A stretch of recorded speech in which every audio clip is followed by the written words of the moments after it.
kestabilan dalam komuniti tersebut. Selain pemimpin Apec, ia turut disertai penggiat industri global, usahawan, pemimpin pemikir yang disegani serta pakar dari serat terantau. Dan Presiden Amerika Donald Trump dijadual bakal mewakili Amerika Syarikat dalam mesyuarat pemimpin ekonomi Apec AELM yang diadakan secara maya pada malam ini. Pada Jumaat malam, memetik laporan agensi berita Reuters menerusi sumber pegawai kanan kerajaan Amerika, Trump bakal bersama secara maya dengan rakan sejawatnya dari China, Xi Jinping, yang turut mengesahkan penyertaannya sebelum ini. Kehadiran Trump pada AELM kali ini adalah pelibatan pertama beliau sejak 2017 dan ia adalah satu-satunya penyertaan semasa pentadbirannya. Laporan itu muncul selepas kerajaan pimpinan beliau yang bakal berakhir itu menerima kritikan lantaran tidak menunjukkan minat pada sidang kemuncak ASEAN minggu lalu seiring pematerai Perjanjian Perkongsian Ekonomi Komprehensif Serantau RCEP yang didokong oleh China. Sementara itu, White House enggan memberi sebarang maklum balas berhubung perkara itu. Pada siri Apec sebelum ini, Trump sering berubah fikiran berhubung penyertaannya dalam Kesatuan Ekonomi Rantau Asia Pasifik itu. Pada mesyuarat AELM Apec tahun lalu, di mana Trump dijadual menghadirinya, ia gagal berlangsung seperti dirancang susulan protes domestik yang memuncak di Chile. Pada Apec 2018 di Papua New Guinea, Amerika diwakili naib presidennya Mike Pence tatkala perang dagang antara Amerika-China sedang memuncak. Pada minggu lalu, pegawai kanan Amerika yang bertanggungjawab terhadap Apec berkata pihaknya masih belum memutuskan siapakah yang bakal menghadiri AELM. Amerika dikatakan turut mengandaikan bahawa Jinping akan meluaskan pengaruhnya di seluruh Asia menerusi platform itu. Dan sebentar lagi kita akan saksikan ucaptama Dialog CEO Apec Malaysia 2020 yang akan disampaikan oleh Perdana Menteri Tan Sri Muhyiddin Yassin. Namun sebelum itu kita akan bincangkan berkenaan dengan Dialog CEO Kerjasama Ekonomi Asia Pasifik Apec Malaysia 2020 bersama dengan Profesor Dr. Sufian Jusoh, Pengarah Institut Kajian Malaysia dan juga Antarabangsa IKMAS UKM. Doktor, pertama sekali perkembangan positif multilateralisme di tengah COVID-19. Tentunya kita ada persidangan ASEAN, RCEP, perjanjian RCEP dan juga Apec. Namun tentunya ada perubahan dari segi sasaran pelaksanaan. Adakah doktor lihat COVID-19 memaksa semua ekonomi menilai hala tuju dagangan mereka dalam kerangka multilateralisme yang mungkin sedikit baru? Okey, terima kasih. Teruskan doktor. Okey, terima kasih. Saya ucapkan terima kasih kepada AWANI kerana jemput saya pagi ini. Yang pertama berkenaan dengan RCEP, ya, hala tuju sekarang ini. Sekarang kita lihat bahawa dalam keadaan semasa kita ada Regional Cooperation Economic Partnership Agreement yang baru ditandatangani, dan kemudian kita ada WTO, World Trade Organization, dan CPTPP yang juga ada di kawasan sekitar di region ini. Jadi kalau kita lihat berkaitan dengan COVID-19, ketiga-tiga perjanjian ini dan World Trade Organization harus berfungsi dengan baik kerana terdapat beberapa cabaran. Yang pertama iaitu berkenaan dengan supply chain ataupun pergerakan barangan dan perkhidmatan. Jadi oleh kerana COVID-19 ini terdapat banyak kekangan dan kita lihat bahawa ekonomi Apec dan juga masyarakat perdagangan akan menumpukan kepada pasaran yang terdekat dan juga memendekkan supply chain ini supaya mereka dapat diuruskan dengan lebih baik. Dan seterusnya terdapat juga isu berkaitan dengan digitalization. Yang ini juga penting kerana oleh kerana COVID-19, maka masyarakat perdagangan dan juga kerajaan-kerajaan ekonomi Apec akan menumpukan kepada meningkatkan perkhidmatan dan juga penjualan barangan di dalam menggunakan digitalization. Digitalization ini juga memerlukan peningkatan infrastruktur kerana untuk memastikan bahawa perkhidmatan secara maya yang amat diperlukan sekarang ini, maka ia perlu menyeluruh di seluruh bukan saja ekonomi Apec tetapi juga di kalangan masyarakat. Jadi saya akan lihat bahawa terdapat banyak pelaburan yang akan dibuat oleh kerajaan-kerajaan ekonomi Apec untuk memastikan bahawa liputan digital ini meliputi keseluruhan masyarakat. Dan ini akan memberi peluang kepada masyarakat perdagangan untuk mengambil bahagian dalam infrastruktur pembangunan infrastruktur ini, dan juga mereka akan dapat meningkatkan penggunaan digitalisation. Yang ketiga, kita juga lihat kekangan terhadap bekalan makanan. Jadi keselamatan makanan adalah satu isu yang perlu ditangani, dan saya jangkakan bahawa banyak negara akan menumpukan kepada pelaburan dan peningkatan pengeluaran makanan secara kendiri ataupun di dalam ekonomi masing-masing, dan cuba mengurangkan pada masa yang sama kerenah birokrasi, kerenah bukan tarif, dan juga mengurangkan tarif bagi memastikan barangan berkaitan dengan makanan ini dapat bergerak dengan secara lebih teratur di dalam ekonomi Apec. Tetapi doktor, mungkin saya boleh menjelaskan doktor ya. Doktor, tentunya ada peranan yang lebih besar daripada pihak swasta sendiri doktor ya. Kerana kita lihat bagaimana jika tanpa campur tangan kerajaan pun mereka sudah melaksanakan ekonomi digital. Pihak swasta telah lebih ke hadapan merangka platform rentas sempadan. Bagaimana doktor melihat peranan pihak swasta, korporat di tengah COVID-19 dan juga di dalam kerangka APEC, RCEP, ASEAN multilateralisme ini doktor? Okey, yang pertama sekali saya ingin katakan bahawa kebanyakan ahli kepada ASEP, agreement perjanjian ASEP ini adalah juga anggota ekonomi Apec, kecuali Kemboja, Myanmar dan Laos. Yang lain adalah anggota ekonomi Apec. Dulu kita lihat India mungkin masuk, tetapi oleh kerana India tidak ada di dalam kumpulan yang pertama ini, maka kesemuanya adalah Apec kecuali Kemboja, Laos dan Myanmar. Dan ini adalah penting kerana Apec RCEP ini juga boleh dilihat selari dengan CPTPP yang juga melibatkan keseluruhan ekonomi Apec, dan kesemua anggota Apec ini adalah ahli kepada World Trade Organization. Tetapi kita juga perlu melihat kepada fungsi masyarakat perdagangan, kerana dengan digitalisation mereka telah mendahului kerajaan sebenarnya. Okey, kita saksikan. Doktor, maaf saya harus potong doktor. Kita saksikan ucapan ucaptama Perdana Menteri doktor ya. Ya. For the Apec CEO dialogues is Apec reimagine priorities in the aftermath of COVID-19. I suppose that perhaps, given the realities that exist in a COVID-19 world, a reimagined Apec has indeed become somewhat necessary. However, this does not mean that we are now to revisit the very element that make us Apec. In my view, a reimagined Apec will still be defined by the priorities that form the crux of the region at present. These priorities are free and open trade and investment, regional economic integration, as well as economic and technical cooperation. What has and will continue to evolve will be the need to view these priorities through a pair of COVID-19 lenses.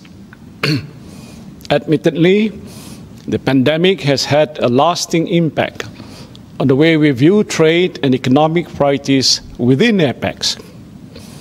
While the core pillars that inform Apec work will likely remain the same, there is now a real and specific necessity to ensure a delicate balance between our health priorities and economic needs. As a grouping whose economies constitute about 60% of the global GDP, Apec assume a central role in spearheading post-pandemic economic recovery. We need to trade and invest our way out of the current economic downturn. We must come together and work constructively towards navigating the region along a path of robust, inclusive and sustainable economic recovery and growth. Apec has always been an effective incubator of ideas, perhaps even a trendsetter of sorts for novel collaborative concepts on areas such as economic and technical cooperation, as well as trade facilitation. Today, as we embrace the new norms brought about by the pandemic, Apec is aptly placed to capitalize on our ability to voluntarily explore initiatives that will hasten the region's recovery. In order to do this, we must work closely with our business communities. As an economic entity, Apec must remain sensitive to the needs of our private sector and continue to cultivate an environment that enhances business confidence. A strong partnership between governments and the private sector is pivotal to enable us to successfully overcome this pandemic and mitigate its consequent economic impact.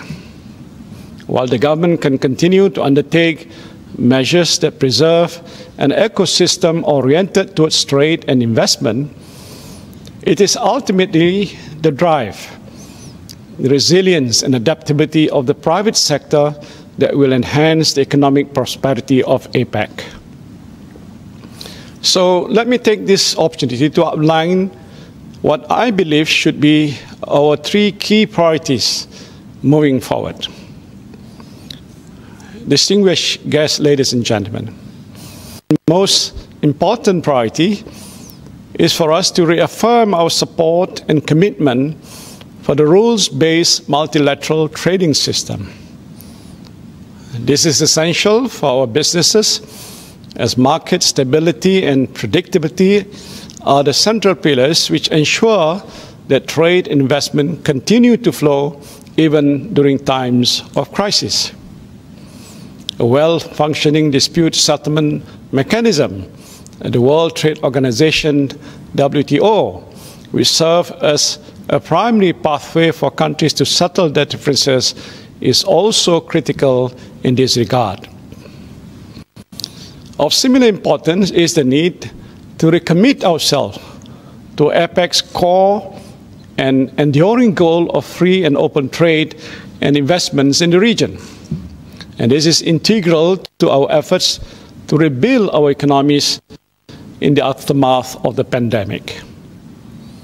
In this regard, we must take a moment to recognize that free and open trade and investment have indeed resulted in greater prosperity within the Asia-Pacific. However, in acknowledging this, you must also underscore the fact that benefits accruing from trade investment have not permeated across all segments of our society. Even today, there is much room for us to improve the narrative of trade and investment with a view to bring tangible benefits to all our people. It is in this spirit that we hope to implement the APEC post-2020 vision. This vision, which is set to replace the BOGO goals that reach maturity at the end of this year, will guide the work of APEC for decades to come. It would also contain enablers that drive economic growth and prosperity for the region. Distinguished guests, ladies and gentlemen, the second priority is to bolster the digital economy, given the pressing need to generate jobs and return our workers to the employment market.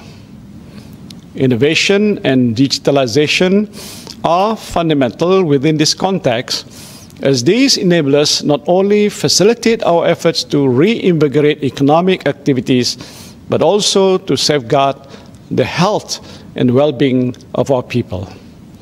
We must therefore continue to innovate and leverage on new and emerging technologies that enhance productivity and drive development. Today, continuous innovation is beyond mandatory.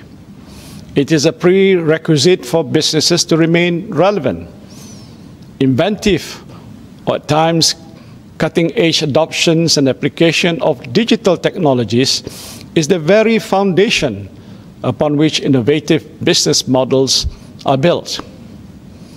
And this Digital technologies are pivotal in supporting and enhancing the value proposition of businesses and entrepreneurs.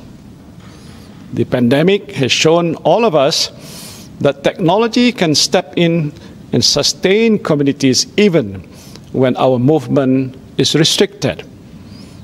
However, without sufficient infrastructure and close cooperation between the public and private sector, we run the risk of excluding vulnerable groups due to the lack of access to digital tools. And promoting digital inclusion and narrowing the digital divide by increasing investments in ICT infrastructure for these groups is therefore a must. The third priority is inclusive economic growth.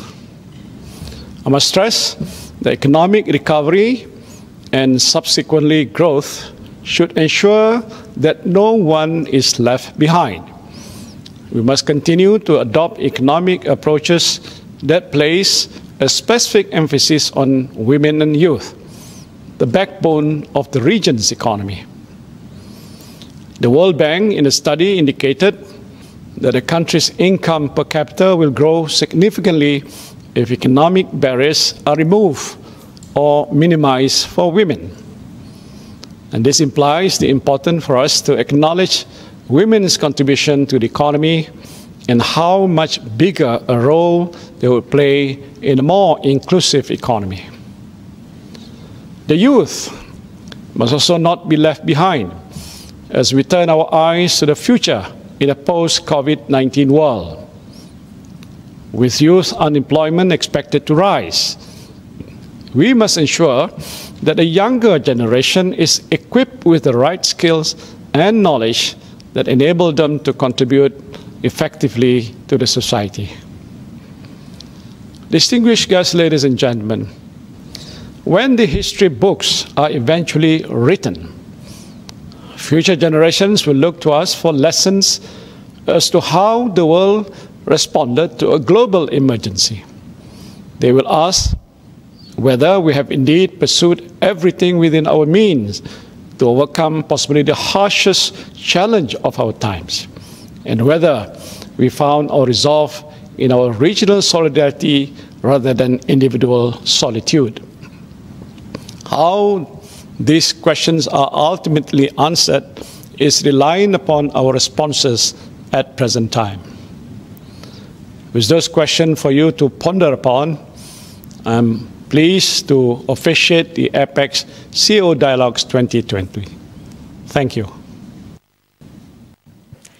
Ladies and gentlemen. Dan itu adalah ucaptama Dialog CEO Kerjasama Ekonomi Asia Pasifik, ucaptama Dialog CEO Kerjasama Ekonomi Asia Pasifik APEC yang disampaikan oleh Perdana Menteri Tan Sri Muhyiddin Yassin. Sebelum kita berhenti berehat, saya ingin bacakan sedikit 3 fokus ataupun 3 tumpuan utama yang digariskan oleh Perdana Menteri, termasuk pertama sekali untuk memastikan sistem dagangan multilateralisme berasaskan peraturan dan juga undang-undang terus dilakukan untuk tingkatkan komitmen APEC untuk dagangan bebas dalam rantau ini dan juga bina semula ekonomi selepas pandemik, perbaiki naratif dagangan dan juga tingkatkan ekonomi digital serta pertumbuhan ekonomi yang inklusif. Kita akan bincangkan perkara tersebut sebentar sahaja lagi bersama dengan Profesor Dr. Sufian Jusoh kembali selepas rehat ini.